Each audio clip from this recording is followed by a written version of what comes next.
മക്കം ഫതഹിൻ്റെ സാഹചര്യത്തിൽ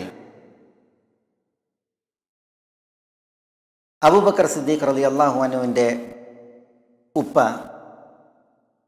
ഉസ്മാൻ അബൂ ഖുഹാഫ, അദ്ദേഹത്തിൻ്റെ ചെറിയ മകളെ വിളിച്ച് അബീ ഖുബൈസ് കുന്നിൻ്റെ മലയുടെ മുകളിൽ കയറി നബി സല്ലല്ലാഹു അലൈഹി വസല്ലം തങ്ങളുടെയും സഹാബത്തിൻ്റെയും വരവിനെ നിരീക്ഷിക്കുന്ന ഒരു ചരിത്രമുണ്ട്. അബൂബക്കർ റളിയല്ലാഹുവിൻ്റെ ഉപ്പ ഇസ്ലാം ആശ്ലേഷിച്ചിട്ടില്ല. ഉമ്മുൽ ഖൈർ ആദ്യകാലത്ത് ഇസ്ലാം സ്വീകരിച്ചിട്ടുണ്ട്. പക്ഷേ ഉപ്പ അവിശ്വാസത്തിൽ ഷടിക്കുകയും ആ നിലയിൽ തുടരുകയാണ്. മക്കം ഫതഹിനും ഈ സന്ദർഭത്തിൽ വരെ ഇസ്ലാം ആശ്ലേഷിച്ചിട്ടില്ല. അബൂ ഖുഹാഫ വൃദ്ധനായി കാഴ്ച ഇല്ലാത്ത അവസ്ഥയിലാണ്. അതുകൊണ്ടാണ് അബൂബക്കർ റളിയല്ലാഹു അൻഹുവിൻ്റെ ചെറിയ പെങ്ങളെ വിളിച്ചിട്ട് യാ ബുനയ്യ അദ്ഹിരി ബി അല അബി ഖുബൈസ്, എന്നെ അബൂ ഖുബൈസിൻ്റെ മുകളിലേക്ക് എത്തിക്കൂ എന്ന് പറയുന്നുണ്ട്. അബൂ ഖുബൈസ് എന്ന് പറഞ്ഞാൽ മക്കയിൽ സഫാ കുന്നിന് നേരെ കാണപ്പെടുന്ന ഉയർന്ന മലയാണ്. അതിന് മുകളിലാണ് ഇപ്പോൾ രാജകൊട്ടാരം സ്ഥിതി ചെയ്യണത് ഇപ്പം നിലവിൽ. അപ്പോൾ അന്ന് വലിയ കുന്നാണത്.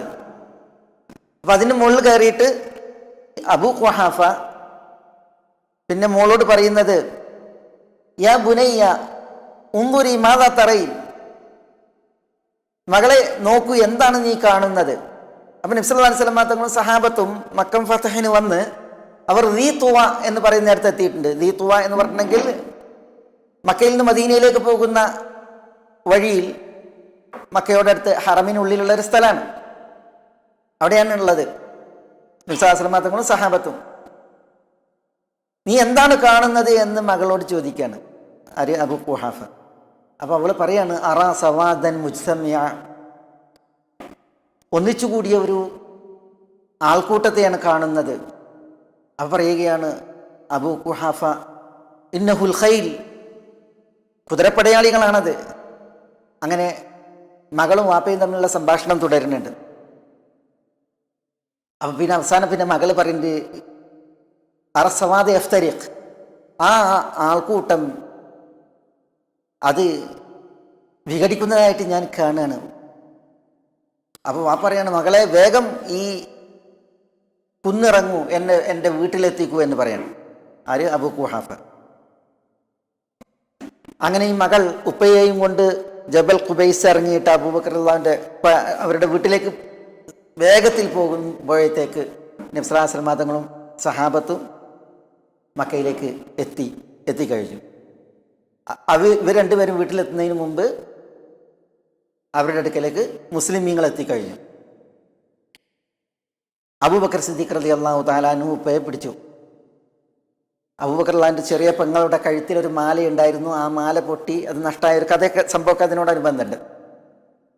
ഏതായാലും പിന്നെ അബൂബക്കർ റളിയല്ലാഹു തആല അൻഹു ഉപ്പയെ നബി സല്ലല്ലാഹു അലൈഹി വസല്ലം തങ്ങളുടെ അടുക്കലേക്ക് കൊണ്ടുവരികയാണ്. അപ്പോൾ റസൂൽ സല്ലല്ലാഹു അലൈഹി വസല്ലം തങ്ങൾ പറയുന്നുണ്ട് അബൂബക്കറിനോട്, ഹല്ലാ തറക്ത ശൈഖ ഫീ ബൈതിഹി ഹത്താ അകൂന അന ആതിഹി, ഈ വൃദ്ധനെ വീട്ടിൽ നിർത്തിക്കൂടായിരുന്നു, ഞാൻ അദ്ദേഹത്തിൻ്റെ അടുത്തേക്ക് അങ്ങോട്ട് വരികയില്ലേ? അപ്പോൾ അബൂബക്കർ സിദ്ദീഖ് റളിയല്ലാഹു അൻഹു പറയുകയാണ് യാ റസൂലല്ലാഹ് ഹുവ അഹഖു അൻ യംശിയ ഇലൈക മിൻ അൻ തംശിയ ഇലൈഹി, റസൂലേ, അദ്ദേഹമാണ് നിങ്ങളുടെ അടുക്കലേക്ക് വരാൻ യോഗ്യൻ, നിങ്ങൾ അദ്ദേഹത്തിൻ്റെ അടുക്കലേക്ക് പോകുന്നതിനേക്കാൾ. നബി സല്ലല്ലാഹു അലൈഹി വസല്ലം തങ്ങൾ ഈ അബൂ ഖുഹാഫയെക്കുറിച്ച് പിന്നെ ചരിത്രത്തിൽ പറയുന്നത് ഫഅജ്ലസഹു ബൈന യദൈഹി എന്നാണ്. നബി സല്ലല്ലാഹു അലൈഹി വസല്ലം തങ്ങൾ അബൂ ഖുഹാഫയെ പിടിച്ച് തൻ്റെ മുന്നിൽ ഇരുത്തി. എന്നിട്ട് സുമ്മ മസഹ അലാ സദ്രിഹി, അബൂ ഖുഹാഫയുടെ നെഞ്ചിന് തടവിക്കൊണ്ടിരുന്നു. റസൂൽ സല്ലല്ലാഹു അലൈഹി വസല്ലം തങ്ങളുടെ നെഞ്ച് ഇങ്ങനെ തടവി. എന്നിട്ട് അസ്ലിം, ഇസ്ലാം ആശ്ലേഷിക്കൂ എന്ന് പറഞ്ഞു. ഫഅസ്ലം, അപ്പോഴാണ് അബൂ ഖുഹാഫ ഇസ്ലാം ആശ്ലേഷിക്കുകയുണ്ടായത് എന്നാണ്. അബൂബക്കർ റളിയല്ലാഹുവിൻ്റെ ഉപ്പ ഇസ്ലാം ആശ്ലേഷിക്കുന്ന രംഗാണത്. ഉപ്പ ഇസ്ലാം ആശ്ലേഷിച്ചപ്പോൾ നബി സല്ലല്ലാഹു അലൈഹി വസല്ലം തങ്ങൾ ഹന്ന അബൂബക്കർ റളിയല്ലാഹു അൻഹുവിനെ അനുമോദിക്കുകയും അഭിനന്ദിക്കുകയും ചെയ്തു ആ വിഷയത്തിൽ എന്ന് ചരിത്രത്തിൽ കാണാം. ഓക്കെ, ഇവിടെ എന്നിട്ട് നബി സല്ലല്ലാഹു അലൈഹി വസല്ലം തങ്ങൾ ആ ഉപ്പയെ നോക്കുമ്പോൾ അദ്ദേഹത്തിൻ്റെ തലമുടി വെളുത്ത് നരച്ച് തിളങ്ങുന്ന അവസ്ഥയിലാണ്. അപ്പോഴാണ് നബി സല്ലല്ലാഹു അലൈഹി വസല്ലം തങ്ങൾ പറഞ്ഞത് ഗയ്യിറു ഹാദ ഷൈബ് ബിഷൈഇൻ, ഈ നിര നിങ്ങൾ മറ്റെന്തെങ്കിലും കൊണ്ട് അതിൻ്റെ നിറം മാറ്റണം എന്ന് പറയുകയുണ്ടായി. കാരണം അത്രമാത്രം അദ്ദേഹം വൃദ്ധനാണ്. ആ വൃദ്ധനായിട്ട് ഇങ്ങനെ ഒരു കോലത്തിൽ കണ്ടപ്പോൾ നബി സല്ലല്ലാഹു അലൈഹി വസല്ലം തങ്ങൾ ആ വൃദ്ധനെ പ്രത്യേകം പരിഗണിച്ചു. എന്നിട്ട് ആ മുടിയുടെ കളറ് വരെ മാറ്റാൻ നബി സല്ലല്ലാഹു അലൈഹി വസല്ലം തങ്ങൾ പറഞ്ഞു. ഇവിടെ വിഷയം അബൂ ഖുഹാഫ ഉസ്മാൻ എന്ന അബൂബക്കർ സിദ്ദീഖ് റളിയല്ലാഹു അൻഹുവിൻ്റെ ഉപ്പ അവിശ്വാസത്തിൽ ഷടിച്ച് അവിശ്വാസത്തിൽ തുടരുന്ന വ്യക്തിയാണ്. മക്കം ഫതഹിൻ്റെ സാഹചര്യത്തിൽ വരെ അദ്ദേഹത്തിൻ്റെ പ്രവൃത്തിയാണ് നമ്മൾ കണ്ടത്. പക്ഷേ നബി സല്ലല്ലാഹു അലൈഹി വസല്ലം തങ്ങൾ അദ്ദേഹത്തോട് പെരുമാറിയത് അദ്ദേഹത്തെ തന്നെ മുന്നിലിരുത്തി, എന്നിട്ട് നെഞ്ഞ് ഇങ്ങനെ കൈകൊണ്ട് തടവി, എന്നിട്ട് നബി സല്ലല്ലാഹു അലൈഹി വസല്ലം തങ്ങൾ അദ്ദേഹത്തോട് ഇസ്ലാമിനെ കുറിച്ച് പറയുകയാണ് ചെയ്തത്.